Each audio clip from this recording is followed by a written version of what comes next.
When it all finished for Zeppelin, how heavy was that for you? Well, naturally, it was a staggering period for me. And I had the choice of either giving up the ghost, actually just saying, that's enough, or realizing that I can sing, and that I sing okay, and that it would be futile to stop, because circumstances change. There's no reason why I have to suddenly lock my voice away and be considered to be the guy who used to be. I mean, there's something pretty lame about anybody who says, that's it, unless they've got a good reason to do it. It must have been a funny feeling, though, when you were doing that with the Honey Drippers. You were sort of doing concerts without being announced and stuff, weren't you, up and down there? Well, I figured that if I got in a van, in a bus, turned up at gigs which were already booked without anybody knowing who I was, I'd get a fair indication of exactly whether or not it was all an illusion anyway, you know? It was a pretty realistic thing for me to do. I just thought that it would be more suitable for me to start kind of afresh, start all over again. Although I could never actually start all over again, that was about the nearest I could ever get to it. Just playing in places where there's 200 or 300 people who probably were only half interested when the band started. Yeah. And it would then be me taking it on a pretty realistic terms, you know, on pretty realistic terms. Rather than all the pomp and circumstance that goes with success. So how did that turnabout come then, that you go solo? I got fed up with it. You did? Yeah, I went, no, I can do more than this. And so Robbie, who was with the Honey Drippers, and we just said, right, well, let's sit down and see if we can't write something of a bit more substance rather than playing everything that Bobby Darin ever did. Yeah. You know, let's do it let's try it another way. And in consequence, we started off just the two of us, and we drew in these other two guys, and then I called Cozy Powell, who's an old friend, who came along, and he was great because he kind of gave me a kick up the backside. He said, don't shortchange yourself. He said, you're capable of a great deal, but you're in a brand new situation. You just got to be as positive as you were in the past. So I took a lot of strength from his early commitment to what we were doing. It was great then. I got over all the hiccups in about 2 weeks, and we were off, bang, you know. Can you tell me, is this story true? Jimmy Page once told the story where some amplifiers gave out your vocals. And Copenhagen, yeah. Yeah, in Sweden, in Copenhagen. Copenhagen. So, and you sang, and you were heard over the band, is that correct? I suppose it was. I mean, it's one of them things I read about every time I see a press release and go, oh, they're pulling it out again, here it comes again. But yeah, I guess. Good video by Robert Plant. Robert, your videos are always good for the singles. Have you got a lot to do with them, or do you just let someone else direct? Well, with the Burning Down One Side or In the Mood, I think I was probably more involved because I wanted to, Burning Down One Side being the first one that I did, I wanted it to be a bit tongue-in-cheek. Right. Because you either make an state-of-the-art video, and I hate that term, you know, or you make it a little tongue-in-cheek. Big Log, on the other hand, was more of a kind of an attempt to be, I think Big Log is quite a serious song, and I wanted to portray it in a serious, cinemascopic manner. Right. So I left that more to the director and just put in a few ideas here and there. Have you got things in the future you want to do in video that you...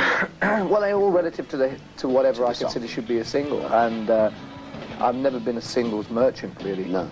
So it depends on what comes up. I mean, if it's a really good song, then I shall get stuck into it with a lot of enthusiasm, but I don't see it as being my forte to start planning like that. Become a director or whatever. Oh yeah, I wouldn't mind, because I mean, you don't want some guy who's just met you coming in and telling you how you should be seen or how your song should be portrayed. Although that is the case a lot of the time these days. Away from that, Phil Collins, how long have you known him? How did you meet? Well, when I started the idea of making pictures at 11, it was all very tentative in the beginning. It was like, add a little bit of that and a little bit of that, bring that guy in, guy in, and I realized that I needed a dynamic, original sounding drummer because I'm pretty intent on what I want to do. But I didn't know Phil, I just knew that he'd been a big fan of Led Zeppelin. I had been too, actually. And so I spoke to the record company and they said, oh, he's quite an approachable guy. He's short but approachable. Right. I'd give him a ring, so I rang him up and he said he couldn't do it. So I rang him again and told him he really ought to do it. And he did? And he did, yeah. And he also toured America, did he? Yeah. So the guys that you've got with you this time, outside of Phil, who isn't here, they worked on your albums and such. Where did you find them? Where did they come from? Robbie had been an old pal of mine for a long time. He'd done a lot of work around the world. And he'd worked with Bronco, which was quite a successful group. Silverhead, which was a kind of Californian glam rock group, who were quite good, actually. They had a good singing. Chicken Shack, who were a blues band. Right. He'd done a lot of travelling around, and I had too, and we used to get together at the end of our respective travels and sit down and sort of toss over experiences and pretend when we got back to the village that it was all hard work. And we were probably the only two guys in the pub who had a twinkle in our eyes. And it was inevitable sooner or later that we should, under the circumstances, that we should do something. You know? The others? Paul Martinez, the bass player, was a friend of Robbie's who he'd worked with before, who he suggested. And we came across Jez Woodruff, who owned a music store. Went in there trying to get something for nothing. And came out with him. So you did, you succeeded. Yeah. Okay, so what does Robert Plant do in his spare time?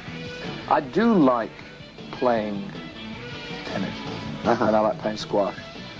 And I'm not very good at either, but I do enjoy it. And I guess really, I mean, this situation that we're in is not really, it's not a particularly natural one. No. And when I go on stage, it's not particularly natural when a girl jumps up and rips your shirt off, you know? Right.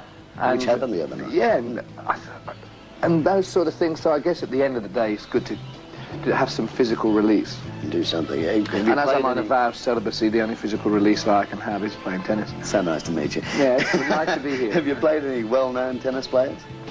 Like the McEnroe or whatever? No. You're not into that Elton John trip where he gets out and... I can't imagine the poor little fat red who never get around the court. He's played them, but he hasn't beaten them. And that was my next question. Had you beaten them? But obviously if you haven't played them, you can't ask that one. Where do you go from here? And we'll wind it up with Big Log right after you. Well, obviously if you're in Australia and you go to New Zealand, inevitably you go to Japan. Right. So I go to Japan and Hong Kong. And then I'm going to Kathmandu. Huh? Yeah, there's a bit of old hippie in everybody, and I haven't been there, and I'd like to go. How long will you spend up there? I don't know. I really don't know. It's open-ended, and I want to go to Cairo, and I've got a great fascination for Arab music. Right. I went to see Fairuz in Sydney the other night, and her orchestra and the orchestration and the mood of the thing was incredible. I really find that, although I couldn't understand a word of what she was saying, I was really taken by the whole performance, just as Japanese kids were taken by Elvis Presley or Stray Cats or Led Zeppelin years ago, you know.